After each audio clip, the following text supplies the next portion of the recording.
Oui, je voudrais d'abord remercier Bernard Stiegler de m'avoir invité à prendre la parole aujourd'hui. Contrairement à la plupart des intervenants de cette académie d'été, je ne suis ni philosophe ni même étudiant en philosophie, pas étudiant sur le papier en tout cas.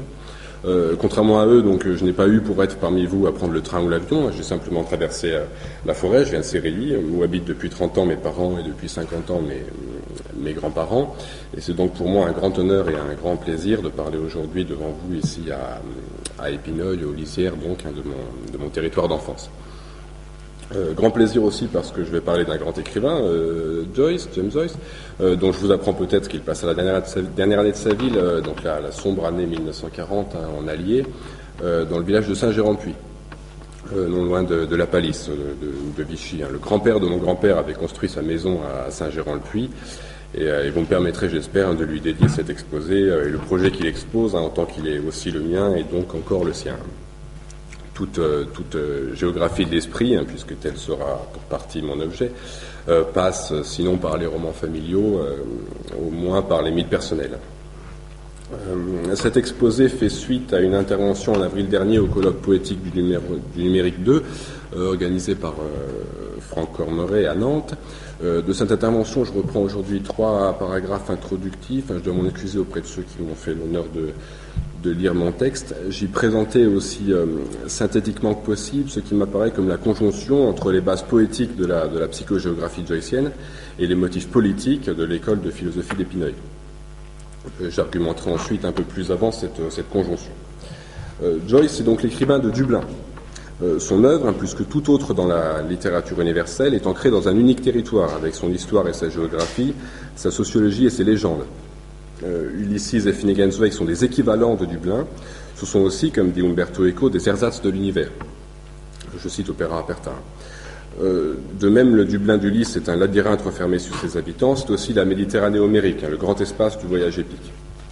Cette ouverture est l'effet combiné de jeux d'écriture complexes, ambivalents même, dont l'enjeu épouse celui collectif des reterritorialisations ouvertes au lointain, tel que le numérique nous permet d'en entrevoir la possibilité. Un premier effort de politique joycienne consisterait à rejouer collectivement ces dérives cosmogoniques du territoire contre le repli acosmique. J'emprunte l'adjectif à Hannah Arendt. J'annonçais à Nantes alors la création d'un laboratoire de psychogéographie à Saint-Géran-de-Puy, laboratoire dont les travaux pratiques devraient débuter l'année prochaine, dans le cadre encore à préciser un partenariat avec l'école de philosophie d'Épineuil. Je n'ai pas à rappeler aujourd'hui qu'Épineuil est le village du Grand Monde de Henri-Alain Fournier. Je tiens par contre à remarquer que nous sommes peut-être réunis aujourd'hui dans le berceau secret de la psychogéographie, puisque Guy Debord, qui définit le terme en 1955, voit un culte au Grand Monde, ce grand roman de l'aventure et de la mémoire. De ce terme psychogéographie, je proposerai aujourd'hui à Épineuil une définition actualisée, j'y reviens. Politiser Joyce, donc, réinscrire son projet littéraire dans l'espace de la police, pourra demander de sortir de la grande ville ou métropole, comme sortent d'Athènes Phèdre et Socrate dans le dialogue platonicien, de faire sortir le citadin de Joyce, de l'envoyer promener peut-être, comme dirait Derrida, comme entend le Phèdre, du moins de trouver là où les clés des champs, appelons-les comme ça, pour ouvrir Ulysses à l'heure où les nouveaux réseaux numériques nous permettent d'imaginer, de tramer ce que Bernard Stiegler appelle une urbanité rurale, un concept clé des nouvelles décentralisations. Je voudrais partir aujourd'hui de ce concept, urbanité rurale. Stiegler, là je parle ici sous son autorité, qu'il me corrige si je déforme ses vues, désignerait ainsi une possibilité politique ouverte par les dispositifs numériques en tant qu'il marque un nouvel âge de l'accès aux hypomnématas, caractérisé par l'extension, sans doute irréversible, d'un champ noétique, c'est-à-dire d'un possible spatio-temporel pour l'acte de connaissance en tant qu'il nécessite les hypomnématas, hors des lieux consacrés du savoir. Aujourd'hui, par exemple, la bibliothèque publique métropolitaine. Je me permets de signaler que j'ai tenu à écrire le texte de mon exposé ici à Sérilly, muni seulement d'une petite partie de ma bibliothèque personnelle. Pour Joyce, il faut en général une bonne partie de sa bibliothèque personnelle. Il faut tout un paratexte, et d'un accès Internet. Quelle valeur accorder à ce genre d'expérience? Nous pourrons peut-être en discuter tout à l'heure. Je n'en fais pas encore une performance. Nous distinguons depuis les travaux de Henri Lefebvre la ville de l'urbain, et mieux depuis ceux de Michel de Certeau, le lieu de l'espace.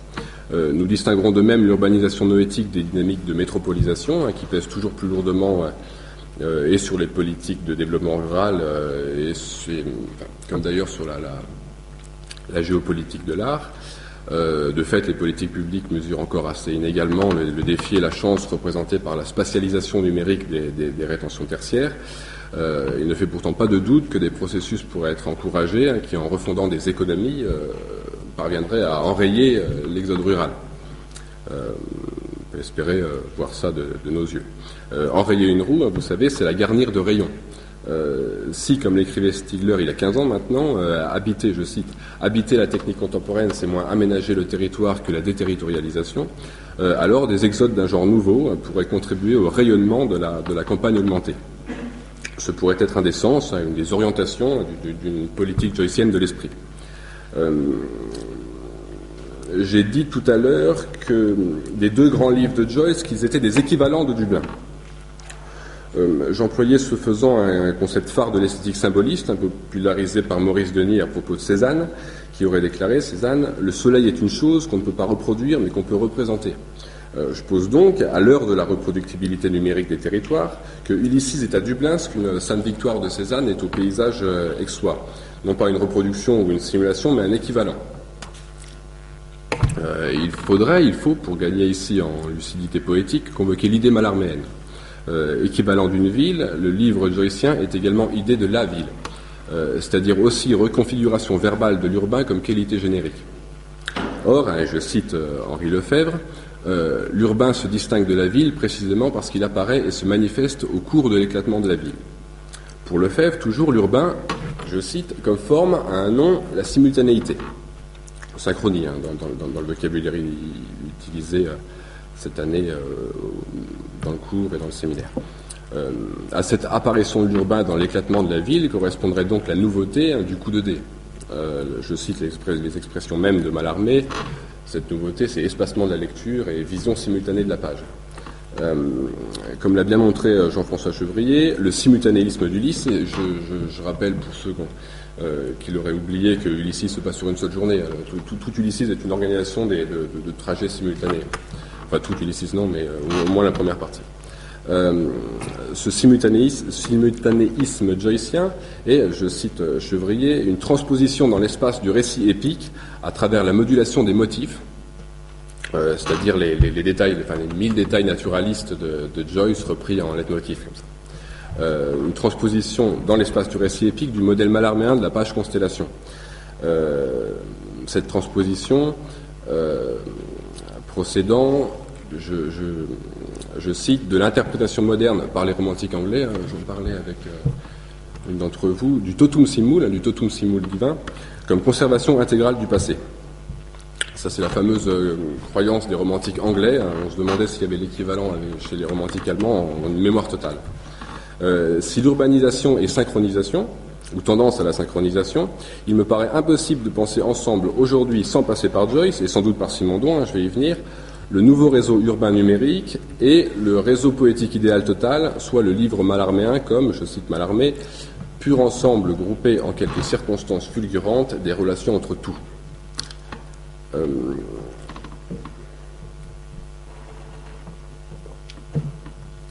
Ce qu'on appelle la toile avec un grand T n'est certes pas le livre avec un grand L. Celui-ci n'existera jamais, mais il consiste singulièrement dans ces deux livres très consistants que sont Ulysses et Finnegans Wake. Cette consistance de l'idée du livre-ville sera le fil conducteur de mon exposé. Bien sûr, ni l'idée d'une politique de la littérature, ni a fortiori celle d'une politique joycienne, ni enfin celle d'une politique de l'esprit, ne vont bien sûr d'elles-mêmes. Et on pourrait ici démultiplier les prolégomènes. 3 points seulement, 2, je vais peut-être en sauter un, avant d'aborder Ulysses. Le premier, quant à la politique de la littérature. Je voudrais ici encore rappeler la position mallarméenne, moins exemplaire que fondamentale. Pour Mallarmé, le travail poétique de la langue, le travail sur les possibilités de la langue, est en lui-même politique. Il l'est parce qu'il soustrait les mots au règne marchand de la communication. Vous connaissez, toute parole n'a trait à la réalité des choses que commercialement. Il l'est encore parce que le poème est une anticipation des fêtes du futur, des rites de la communauté idéale ayant en partage sa capacité symbolique. Aussi, l'activité poétique est-elle une action restreinte, action d'efficacité toute restreinte dans l'actualité événementielle, mais aussi action restreinte à la page, resserrée sur la page comme lieu d'une configuration verbale valant préfiguration utopique. de cet important texte intitulé « L'action restreinte » de Mallarmé, je cite ce paragraphe assez connu. Extérieurement, comme le cri de l'étendue, le voyageur perçoit la détresse du sifflet. Sans doute, il se convainc, on traverse un tunnel, l'époque, celui, long le dernier, rampant sous la cité avant la gare toute puissante du virginal palais central qui couronne. Le souterrain durera, ô impatient, ton recueillement à préparer l'édifice de Auvers essuyé d'un vol de la justice. Dans l'interminable souterrain de l'époque, l'utopie est à la fois prévue ou entrevue et préparée. Le glorieux édifice de la souveraineté prismatique, appelons-le comme ça, n'existe pas, mais il consiste dans chacun des vers forgés par le poète. C'est une vision. Je montrerai pour finir de quelle vision comparable pourrait se soutenir la patiente infinitisation d'une hétérotopie joycienne, et avec cette question de la vision viendrait celle de l'anamnèse et de la rétention secondaire collective, sans doute celle aussi du prophétisme, et peut-être du prophétisme comme programme. Je marque pour l'heure l'actualité de cette politique mallarméenne de l'inactuel, quand les réalités industrielles de l'information marchandise ont, semble-t-il, dépassé les fictions critiques du poète de la rue de Rome. Je dis une robe parce qu'en disant que le virginal palais central n'existait pas, je disais quelque chose d'inexact. Il existe comme gare Saint-Lazare sous le regard du poète de la rue de Rome. Il y a une psychogéographie mallarméenne. Pas seulement là, je l'interprète pas là. Deuxième point, pour soulever rapidement la question irlandaise. Passé la foi nationaliste puis les sympathies socialistes de sa jeunesse, Joyce afficha un apolitisme farouche. Son œuvre n'en est pas moins évidemment traversée par l'histoire politique de l'Irlande et par les différents discours auxquels elle donne lieu. Pour un jeune poète dublinois ambitieux au tournant du XXe siècle, les formes de l'affirmation individuelle comme les choix linguistiques, étaient d'emblée politiques. Si elle n'est pas unique, loin de là, la situation irlandaise est donc exceptionnelle. Elle contribue grandement à dramatiser la psychogéographie joycienne. Avons-nous, aujourd'hui, ici ou là, besoin du drame ? C'est une question. Et si oui, une politique joycienne ne doit-elle pas travailler à ce que j'appellerais une dépacification humoristique des territoires ? Se pose aussi avec Joyce la question de la culture populaire. On sait que la chanson occupe une très grande place dans l'œuvre de Joyce, et toute politique joycienne porte cette question de la culture populaire, comprise à la fois comme milieu pré-individuel et comme transindividuation. On ne peut pas simuler une culture populaire disparue. Ça, c'est tout le problème du folklore. Troisième et dernière précision terminologique. J'ai jusque-là parlé de psychogéographie, sans fidélité particulière aux situationnistes, pour désigner ou bien une géographie de l'esprit telle que formalisée par une activité artistique, ou bien cette formalisation elle-même. Je voudrais procéder aujourd'hui à une redéfinition, ceci en conformité avec le vocabulaire d'Ars Industrialis. Celui-ci distingue les nootechniques, les techniques de l'esprit, des psychotechniques, des techniques sur l'esprit, marketing, etc. Nous aurions de même à distinguer noogéographie et psychogéographie. La noogéographie serait à la psychogéographie ce qu'une noopolitique, une politique de l'esprit, productrice de circuits longs, serait au psychopouvoir, vecteur de court-circuit. Y a-t-il une psychogéographie comme il y a du psychopouvoir ? Indiscutablement. Telle que portée par le développement récent des applications de géolocalisation pour smartphones ou tablettes, elle semble devoir transformer en profondeur les modalités de la déambulation et de la rencontre urbaine. Plus ou moins parallèlement, bien sûr, l'industrie touristique continue à produire et à promouvoir des cartes psychogéographiques. Je n'en dis pas plus et laisse de côté de même ce qui se dessine comme avancée noogéographique, ainsi des intéressantes dynamiques de l'open data, du territoire augmenté et des atlas contributifs. Mais je peux affirmer maintenant que l'actualité d'Ulysses tiendrait à ce que Joyce y appuie justement sa noogéographie mythique sur une psychogéographie du quotidien, elle-même indexée sur une psychographie du temps réel, dessinant ce que j'ai appelé des trajets tracés, tout à la fois des chaînes associatives, des monologues intérieurs et des itinéraires urbains. Vous comprenez, donc, psychographie, monologue intérieur, psychogéographie, noogéographie. La psychogéographie d'Ulysses, au nouveau sens du terme, donc, c'est donc d'abord les idiotextes de Mr. et Mrs. Bloom, Ulysse et Pénélope, et de Stephen Dédalus, Télémaque, alias le John Joyce. L'amplification noogéographique ou mythopoétique procéderait d'un travail de torsion et de nouage intertextuel ou hypertextuel, plus précisément dans le sens de Gérard Genette, de ces idiotextes. Pardonnez la phrase un peu jargonnante, et je dois passer les exemples. Quand je me prends à résumer Ulysses, je digresse. Un mot sur le fameux monologue intérieur, quand même. Le mot a été inventé par Valérie Larbaud, quand grand écrivain de Vichy, de la ville de Vichy. Monologue intérieur que je ne distinguerai pas aujourd'hui de la Stream of Consciousness technique, confère William James. La critique en a peu à peu minimisé l'importance au sein de la panoplie joycienne. Il apparaît pourtant qu'à l'époque des jeux vidéo à la première personne et surtout du neuromarketing comme discrétisation industrielle du flux de conscience, le monologue intérieur pourrait être réévalué et même réexpérimenté. Je pense donc qu'il faut faire retour à Ulysses quand c'est Finnegan's Wake qui a dominé les commentaires sur les cyberespaces littéraires. Je ne veux certes pas faire passer pour tendance technique mes insuffisances linguistiques, et les deux livres devront en fait être comparés comme deux machines à lire d'un type particulier, initiant une lignée technique d'instruments spirituels, c'est encore mal armé, lignée dont il faudra accompagner la reconcrétisation numérique, c'est-à-dire aussi la reterritorialisation. Et nous devrons spécialement dans cette perspective jouer de la double acception rappelée avant-hier, je crois, par Bernard, du concept simondodien de milieu associé, un milieu technogéographique et milieu mnésique. Je ne peux aujourd'hui que présenter Ulysses comme un roman à thèse sur le transindividuel, en convoquant, de manière pas trop naïve j'espère, quelques concepts travaillés, transindividués, cette année dans le cours et le séminaire d'Épineuil. Je vais devoir accélérer peut-être, je parle déjà depuis... j'ai déjà parlé d'idiotext. Par idiotexte, il faut entendre la manière qu'un individu de penser, de parler, mais aussi de se comporter, de s'orienter, d'avoir prise sur un territoire vital. Il va de soi, par exemple, que les géographies des pubs informent largement les idiotextes dublinois. Tout idiotexte charrie les stéréotypes, et ce qu'il faut bien appeler l'associationnisme joycien, ressorti pour une part d'une écriture du stéréotype. Les monologues intérieurs de Bloom sont des montages de clichés. Il n'y a rien de péjoratif dans ma phrase. C'est techniquement des montages de clichés. La psychogéographie d'Ulysses tient à cette stéréotypographie. Il faudrait, par exemple, on pourrait prendre comme exemple l'orientalisme un peu d'opérette de Bloom, qui, sur un plan géographique, correspond au désir de retour d'Ulysse chez lui à Ithaque. Bloom étant juif, il y a un trope comme ça, orientaliste. Avec toute une théorie du climat. Je marquerai tout à l'heure, j'ai parlé de stéréotypographie, je marquerai tout à l'heure ce fait essentiel à mes yeux, que la force de frappe noétique, on peut dire, sinon géographique du roman, tient, elle, à une réussite stéréotypographique, à la construction dans le livre imprimé comme volume d'un grand corps pneumatique. Le corps pneumatique qui serait le polylogique, le polyphonique même. Je l'indiquerai, ce corps. Je conclurai sur ce grand corps, dont l'individuation est en fait Ulysses même en tant que le roman est lu. Il faut d'abord repartir rapidement de l'argument du roman, soit la rencontre plusieurs fois retardée ce 16 juin 1904 de Bloom et de Bloom Ulysse et de Stephen Dedalus Télémaque.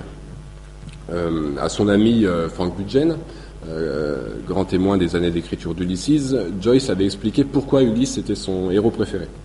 Il serait le héros le plus complet de la littérature. Fils de Laërte, père de Télémaque, mari de Pénélope, amant de Calypso, compagnon d'armes des guerriers grecs autour de Troie, roi d'Ithaque, parfois vainqueur, parfois vaincu, il est l'homme complet, un complete man. Un homme complet, ce serait donc d'abord pour l'écrivain de Joyce une certaine multivalence existentielle, pour parler comme un chimiste. Multivalence dont il faudrait bottrer qu'elle n'est pas l'attribut d'une individualité stabilisée, mais au contraire la condition des individuations relatives qui permettent la transindividuation. Souvenons-nous que to bloom, en anglais, ça signifie croître, s'épanouir, fleurir. Pour Joyce comme pour Simondon, le processus d'individuation est un processus de croissance. Bien sûr, c'est le livre même qui va être le sujet de ce processus de formation et non pas Bloom.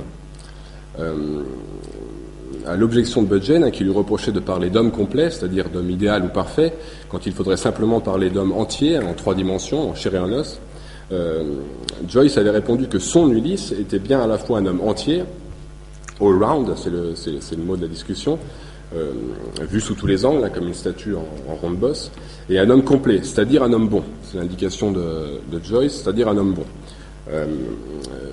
je ne traque pas le prêtre en Joyce, hein, d'autres l'ont fait avec plus ou moins de bonheur, mais j'attribuerais volontiers à cette bonté de Bloom-Ulysse une valeur structurelle, en y fait référence que Simondon dit de l'acte libre ou moral. Je cite Simondon, « Celui qui a assez de réalité pour aller au-delà de lui-même et rencontrer les autres actes. » Soit, j'interprète un peu, l'acte qui met en réseau et en résonance. En termes winnicottiens, je dirais que Bloom est le good enough caractère, hein, le personnage suffisamment bon, suffisamment soigneux et attentif, non pas pour domestiquer le farouche Dédalus, notre Télémaque, mais pour tramer l'idiotexte riche et souple, où va venir petit à petit se greffer tout le réseau mythopoétique du livre. Dédalus Télémaque ne sera finalement adopté par Bloom-Ulysse que par effet de réseau. Et je dois rappeler que le dernier épisode d'Ulysses, hein, l'épisode de conclusion, est consacré au monologue de Pénélope, Molly Bloom, soit Pénélope la tisseuse. Effet de réseau qui résulterait d'un patient travail joycien de complicitation, d'enfoncement dans le conglomérat hérité, celui de l'Irlande et celui de l'Occident en général, si une telle chose existe. Complicitation qui est aussi une complication mythopoétique, on pourrait dire, au sens où on parle des ornements d'un tapis qui sont compliqués. Complication d'autant plus compliquée qu'elle est portée par une violente explicitation réaliste. Je crois, ça c'est pour inciter à la lecture, que Ulysse est un livre compliqué mais pas difficile. La formule d'Ulysses, si une telle chose existe, peut donc être dite transitionnelle en un double sens.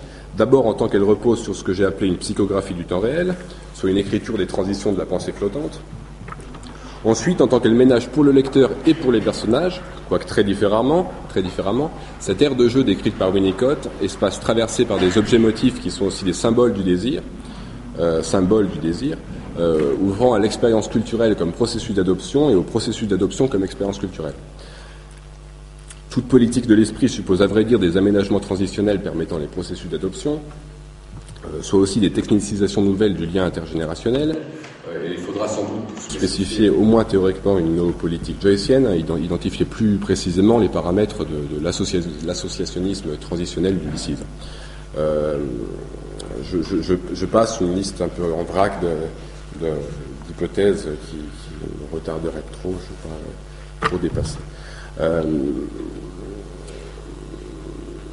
Seulement dire peut-être que pour Joyce comme pour Simondon, c'est bien l'expérience du deuil, hein, et peut-être pour l'homme Joyce de l'exil, qui est ce qui prépare à l'épreuve de transindividualité. Le problème politique étant ce fait simple que cette épreuve n'est pas vécue comme telle par les personnages d'Ulysses.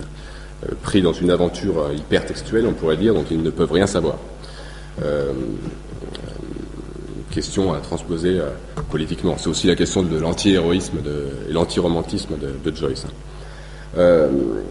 Je n'ai pu qu'indiquer donc combien Ulysses est une machine de guerre contre la tradition romantique du roman de formation, et qu'Ulysses est aussi cette machine littéraire, comme un Bildungsroman, un roman de formation concret, où le livre se substitue à son héros comme sujet du processus d'individuation. Ça me paraît très important, ne serait-ce pour comprendre ce que c'est que le livre joycien, qui est un peu plus qu'un livre. Une lecture mécanologique ou organologique de Joyce n'aura bien sûr de valeur qu'à fonder une organologie joycienne, et nous aurions à nous demander comment Joyce travaillait au quotidien, quels étaient les organes de son activité d'écriture, tous les systèmes tabulaires, listes, schémas, l'aide aussi des disciples, l'utilisation de la littérature spécialisée. Là, il y a la critique génétique nous en apprend beaucoup. Il faudrait faire une espèce de somme. Ça a peut-être été fait d'ailleurs. Ça m'étonnerait. Il est clair qu'il travaillait à densifier un milieu associatif. Une espèce de jeu de mots. Milieu associatif par lequel l'écrivain se co-individue avec l'individu livre en formation. Quel bonheur de vivre avec un livre, disait-il après Finnegan's Wake. Du même livre, il disait « Ce livre-ci a été écrit par les gens que j'ai rencontrés ou connus. » Vous savez qu'il était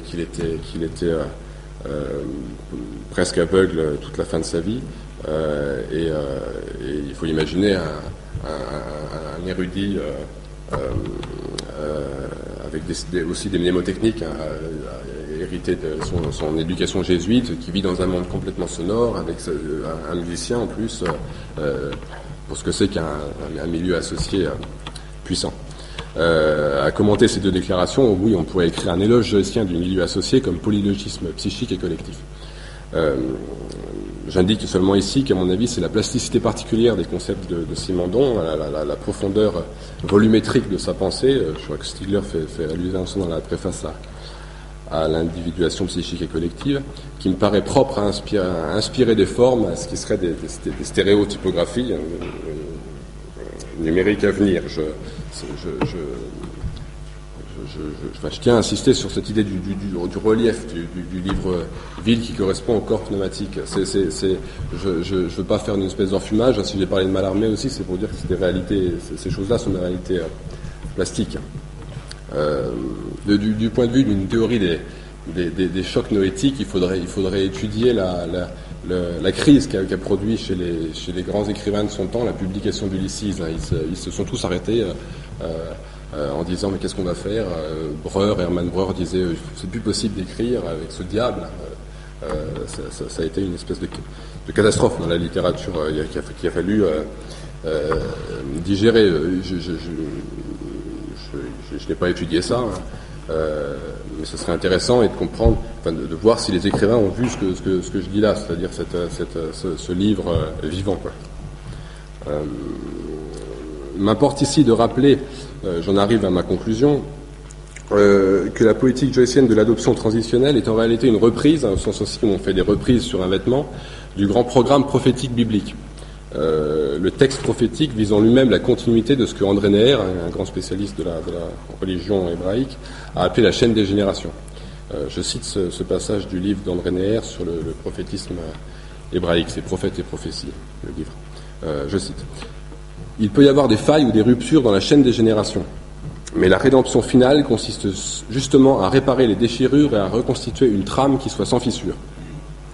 C'est ce qu'exprime en toutes lettres le chapitre de la vision finale du prophète Malachi, je sais pas comment on dit, Malachi, dernier prophète canonique de la Bible. Malachi parle de Élie, le prophète Élie, qui est très présent dans Ulysses. Il ramènera le cœur des pères à leurs enfants et le cœur des enfants à leurs pères. Nous sommes très certainement à l'heure où les questions de la reprise du programme prophétique et du programme prophétique comme reprise, c'est-à-dire réparation réticulaire du lien intergénérationnel, doivent rencontrer celle du programme technique comme spatio-temporalité prothétique. C'est bien sûr vers le roi Gourand, auteur de La mémoire et les rythmes, qu'il faudrait ici se tourner. D'Ulysses, roman d'un jour, à Finnegan's Wake, livre de la nuit, le corpus joycien suit déjà un rythme cosmique. Et de façon générale, on peut dire que Joyce a cherché la contraction, la condensation de l'histoire avec un gros H et des histoires dans les rythmes élémentaires, à la fois les cycles du quotidien, mais aussi la musique des mots. L'encyclopédisme parodique d'Ulysses, comme plus subtilement l'ordonnancement symphonique des épisodes, sont tout entiers hantés sur cette proto-calendarité cosmo-physiologique. Et je crois que si le roman peut un jour inspirer des programmes de l'improbable, comme dit Stigler, ce sera d'abord en temps qu'il est, selon Joyce lui-même, cette épopée du corps humain.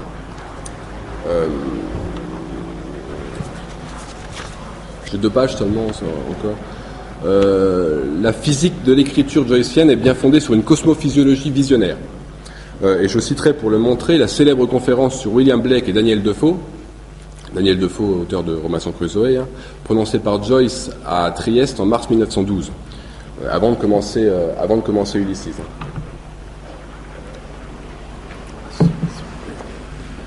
L'Irlandais, qui n'a pas commencé l'écriture d'Ulysses, donc, il évoque la dette de William Blake vis-à-vis d'Emmanuel Swedenborg.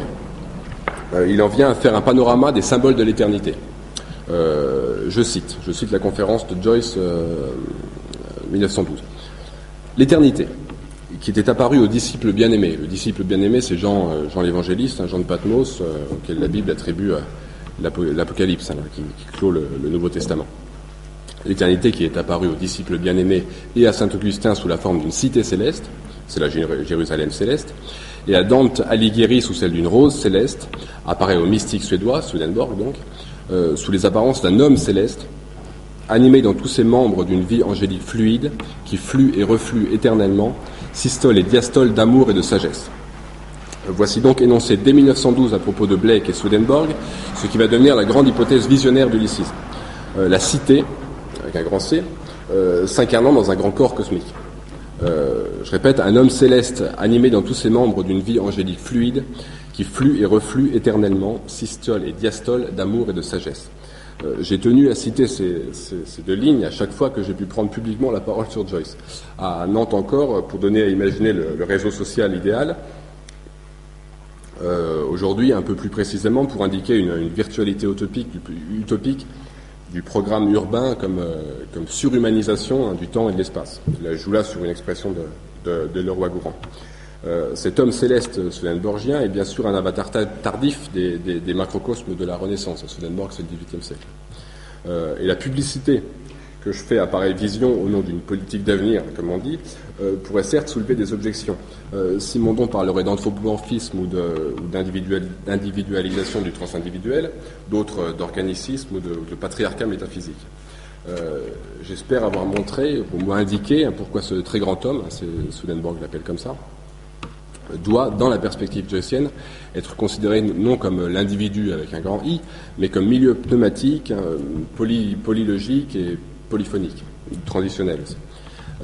Il faudrait, pour avoir d'autres aperçus sur ce grand corps, retrouver Barthes et le géant rabelaisien comme grand corps populaire, qui correspond au corps du roman toujours inachevé chez Barthes. Invoquer aussi le superbe poème Génie, qui conclut classiquement les illuminations de Rimbaud. Interroger enfin l'angélologie de Rilke, Rainer Maria Rilke, qui pose, je cite, l'existence du terrible dans chaque parcelle de l'air. Car il en va de l'air ici davantage que du sang, je crois, du souffle, pneuma ou rua, comme disent respectivement les Grecs et les Hébreux, comme souffle de l'esprit. Le désir de lumière, commenté par Derrida d'un ton apocalyptique adopté naguère en philosophie, et le fait d'une aspiration pneumatique. Nous aspirons tous, plus ou moins, à la lucidité critique comme à l'illumination mystique. L'une et l'autre composeraient, chez Mallarmé singulièrement, comme ludicité poétique, dans le calcul des blancs du poème.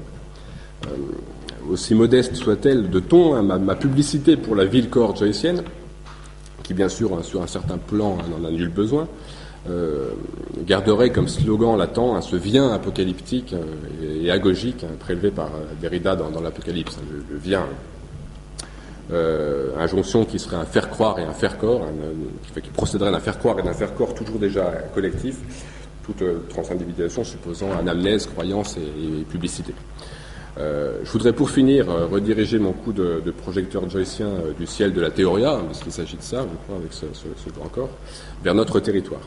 Vous jugerez en effet de ce que fut mon enthousiasme patriotique, micro-patriotique, quand j'appris il y a quelques années maintenant que les œuvres de Emanuel Swedenborg, et notamment les monumentales Arcanes célestes, furent traduites et publiées en français à Saint-Amand-Montrond, dans les années 1840 entre 1840 et 1860, disons, par un juriste à la retraite nommé Jacques-François Étienne Lebois-Déguet.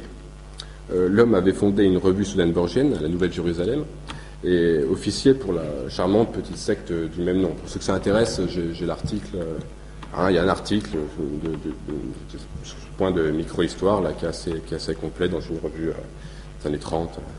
Un érudit saint-amandois me l'a retrouvé, je ne la trouvais pas à Paris. Comme quoi. Un temple novi-jérusalémite, c'était le nom donné à cette collectivité, fut projeté, dont on posa quelques pierres à l'actuel emplacement du contrôle technique automobile au coin du cours Manuel et de la rue Benjamin Constant, devant le bar L'Équateur, en face de la Société Générale. Publicité gratuite. Je ne fais que marquer un point clé, comme dirait Simondon, du mystère numérique que je projette en Bourbonnais. J'espère qu'il sera collectif, que je baptise provisoirement à Réseau Nouveau Jérusalem Nouvelle, en référence à ce point assez fascinant de l'histoire locale, qui devait disposer Saint-Amand aux urbanités rurales. En citant, et je finis là-dessus, un coup de dé jamais n'abolira le hasard, je dirais que la géographie de l'esprit, qui est un art du contrôle technique, se doit d'abord, je cite, d'imposer une borne à l'infini. Voilà.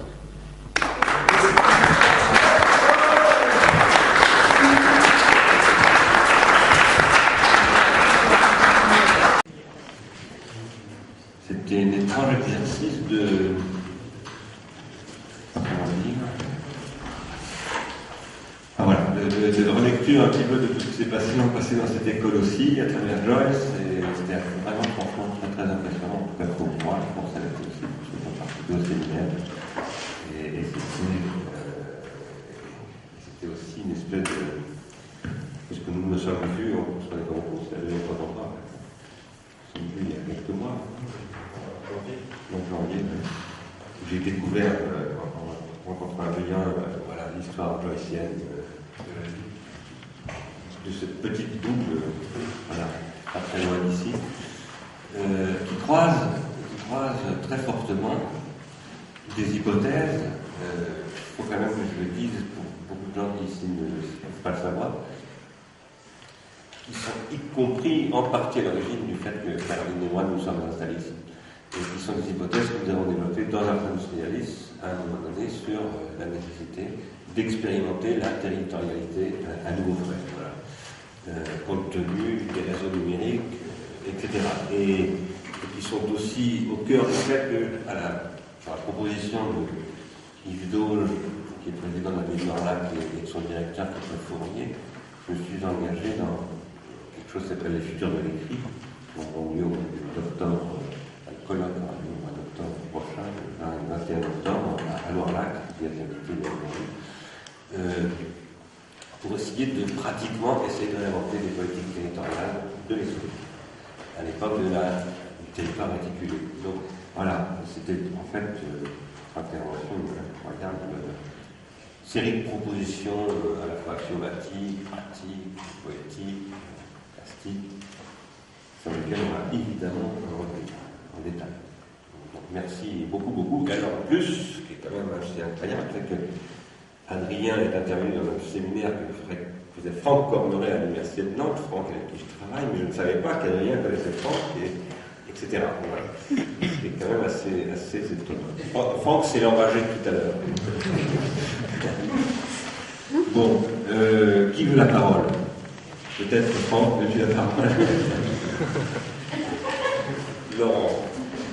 D'abord, merci parce que cette conférence, c'était une brillance, voire même presque, on fait l'impression qu'on sortait avec une sorte de, pas d'irrévérence, mais d'acuité totale, à l'image de les grands que vous avez cités. Et justement, j'allais vous poser une question, est-ce que vous avez remarqué comme notre critique de notre société littéraire, la permanence des formes irrationnelles, soit dans les milieux littéraires, soit dans les milieux irrationnels, soit dans les milieux littéraires, soit dans les milieux de pouvoir ou des élites. Sans tomber dans la folie du complot. Tout à l'heure, on parlait des dérégulations. Il semble bien que très tôt, il y ait eu, en dépit des formes de cartésianisme appliquées aux méthodes de calcul du capitalisme, toujours des proximités très étonnantes. Dès le 19e, on le sait, les mouvements socialistes ont toujours été très proches, effectivement, sinon de sectes, du moins de gens qui pratiquaient l'occultisme, ou qui pratiquaient les formes de spiritisme, on va dire le mot. Sans parler de Victor Hugo, par exemple, on sait, là c'est plus peut-être par rapport au décès de sa fille qui serait tombé, mais en attendant quand même, Victor Hugo est dans une forme de parangon de nombreux penseurs socialistes, c'est clair que ça fondait déjà un peu le mouvement. Et régionalement, ça rebondit aussi. C'est-à-dire que, là encore, régionalement, on est dans Allier, Bourbonnais, Berry, il y a toujours eu populairement des formes d'occultisme populaire, certes, mais qui sont ancrées dans la forêt française, c'est pas brosséliande, mais quand même, il y a toujours des histoires qui reposent sur les formes de réalité. Et j'en reviens encore une fois, à l'heure actuelle, je suis très étonné du fait que je suis issu d'une famille où il y a eu, malheureusement ou heureusement, des PDG de très grosses sociétés multinationales, et dont mon oncle était PDG de Philips, une multinationale importante, et qui me parlait vraiment de réunions très étonnantes où des pratiques irrationnelles étaient établies. Et aussi dans les milieux politiques. C'est très étonnant de voir que ceux qui s'occupent de la res publica sont souvent soit sans parler de rites francs-maçons, qui ne sont pas très irrationnels pour tout dire, mais en attendant, très souvent, soit des médiums, soit, encore une fois, des choses peut-être moins factuelles, des groupes, sinon des sectes, du moins des groupes qui continuent à intégrer l'irrationnel dans la gestion. Alors quand ce sont des gens de très grands groupes, comme on sait qu'à l'heure actuelle on parle de l'irrationalité des calculateurs numériques pour vendre ou acheter sur les marchés à court terme, en ce moment on commence à en parler quand même. On explique que les calculateurs pourrait provoquer une crise sans que l'humain puisse intervenir. Et j'ai l'impression que donc on commence à comprendre cette forme d'irrationnel aussi puissante. Il n'empêche que je différencie bien. Malarmé n'a rien à voir avec des formes de capitalisme extrêmement grégaire en voulant toujours faire de l'argent. Et il n'empêche cette permanence de l'irrationnel a été très souvent niée. Et ce que je voulais vous demander, c'est finalement, est-ce que quand vous parlez de Joyce comme une proposition d'un immense corps qui serait un peu comme je le disais tout à l'heure, on a des gravures, les premières gravures de l'Europe, ce sont des corps, des femmes sur lesquels on a plaqué les pays. Encore une fois, cette géographie humaine, elle ne date pas d'aujourd'hui. Et ce que je voulais vous demander, c'est est-ce que vous avez conscience de, encore une fois, c'est ce côté irrationnel dont on parle relativement peu dans les milieux, sinon autorisés, du moins institutionnels. Oui, d'abord sur le grand corps, je crois qu'on peut le référer assez précisément à ce que Philippe Descola, l'anthropologue, a rapporté à l'ontologie analogiste de l'Occident pré-rationnel. D'ailleurs, il y aurait toute une histoire à faire avec des mystiques néoplatoniciennes qui passeraient par le XVIe siècle, des arts de la mémoire, qui iraient jusqu'à Joyce, toute une tradition comme ça importante, effectivement ce grand corps. On en parlait à propos de Girard après hier, dans lequel on habite, quoi, qui est aussi une géographie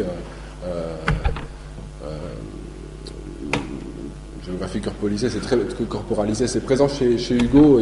C'est aussi un motif grotesque de la perception du paysage, l'idée d'un grand géant tombé dans le paysage. Là, moi ça m'intéresse beaucoup, et puis c'est des questions qui sont immédiatement artistiques. Sur l'irrationalisme, il faudrait parler beaucoup des superstitions de Joyce. Il était très superstitieux, et il avait une foi irrationnelle dans les coïncidences. Et là, il y aura un travail à faire avec l'idée de synchronicité chez Jung. Et sur le simultanéisme, là, j'en parlerai peut-être hors micro. J'ai un système d'alerte Google sur Joyce, et j'ai reçu en fait on avait parlé avec Patrick un petit peu le soir même. Je reçois une alerte disant je vous le lis, les salariés du pub The James Joyce à Reims ont alerté de la chute d'un morceau de cheminée du bâtiment voisin Le Bristol, un café faisant également hôtel. Ça va amuser parce que Patrick vit à Bristol. En ce moment, voilà, avec les alertes Google, il y a des productions on peut avec le numérique, si on a un peu cette superstition-là, peut faire je crois beaucoup à un système comme ça, batterie de mots-clés, alerte Google et puis arrangement rétrospectif. Non mais pour s'inventer des histoires. Voilà. Après, sur le conglomérat hérité bourbonnais, moi je suis allé une fois chez un rebouteux. Une enquête m'intéresserait. Après, comment oui, ça m'intéresserait. Le spiritisme m'intéresse beaucoup aussi par rapport au. Vous savez, il y a un art spirit intéressant où on perd des caractéristiques communes. J'aurais voulu montrer quelques images, mais je me suis dit vraiment je vais dépasser. L'idée du message automatique. Aujourd'hui, on reçoit des messages automatiques. C'était le titre de l'article de Breton dans Minotaur, le message automatique. Voilà, les voix angéliques aussi. L'idée des voix angéliques, des choses qui peuvent peut-être par Hermès, on peut reprojeter dans la culture numérique ces fonds, ces conglomérats-là. On doit, je crois d'ailleurs, et Joyce peut nous aider à ça. C'est une question d'individuation dans la trilogie Baudelaire, Ulysse, Finnegan's Wake. Je vois de l'individuation dans les deux premiers. On a Stephen qui s'individue et une co-individuation de Léopold Bloom et de Stephen dans Ulysse. Mais Finnegan's Wake, est-ce qu'il y a un individu? Est-ce que c'est juste seulement le flux? Qu'est-ce qu'on dit de ce dernier? Sur Stephen dans Ulysse, Joyce disait des choses claires. Il abandonne Stephen, il dit Stephen ne peut plus se transformer. Stephen ne sent pas encore son corps. C'est pour ça que dans les grands schémas, à chaque épisode correspond à un organe. Vous savez, dans Ulysse, les 3 premiers épisodes de la télémachie qui correspondent à l'introduction de Stéphane Dédalus, celui du portrait, il n'y a pas d'organe. Pourquoi? Joyce répondait Stephen ne sent pas encore son corps. Je me suis bien posé la question de la co-individuation de Stephen et Bloom. Le problème, c'est que c'est une co-individuation minimale. C'est le problème c'est une question que je voulais poser à Bernard, aux membres du séminaire. Il n'y a pas de transindividuation sans co-individuation. Il y a une co-individuation entre Bloom et entre le père et le fils adoptif dans Ulysse, mais elle passe par l'hypertexte. Elle passe par l'hypertexte parce que Stephen ne reste pas. Et Stephen part dans la nuit après, et Joyce l'abandonne.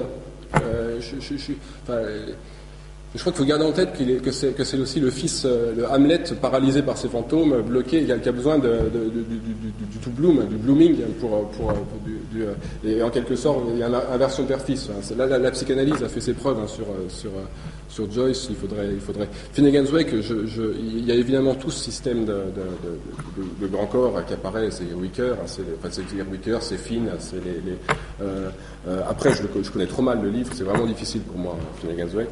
Je m'amuse des fois, mais je ne peux pas dire que je l'ai lu, bien sûr que non, mais que je le lis même.